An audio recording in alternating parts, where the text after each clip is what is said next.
And moving on to some bizarre story that might shock you or it might amuse you. This was a bizarre incident, controversy that has erupted after a kissing competition of tribals that was organized in Jharkhand. This contest was organized by senior Jharkhand Mukti Morcha leader Simon Marandi on Saturday night at Talpahari village.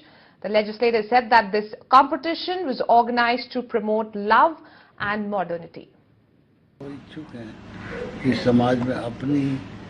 प्रक्रिया अपनी जो है सामाजिक प्रक्रिया की जानकारी सभी को हो जाए।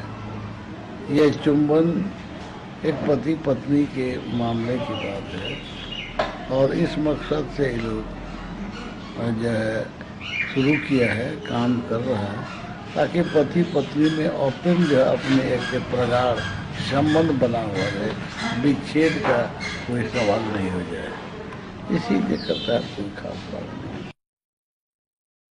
आदिवासी में तो ऐसा प्रथा है ही नहीं, लेकिन इस तरह एक विधायक जो एक संस्कृति को रक्षा करने के लिए, समाज को सुधारने के लिए जो जाति लेकर के वोट के प्रतिनिधि बन करके विधायक बने हैं और वो लोग इस तरह का करते हैं, इन लोगों को तो सर्व के माने उसको चुल्लू भर पानी में डूब के मर जाना चाहिए।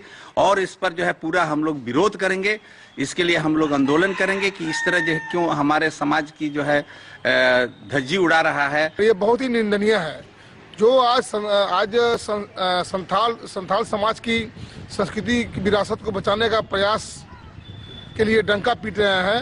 आज वही चुम्बन प्रतियोगिता करके इस समाज को कलंकित करने का काम कर रहे हैं।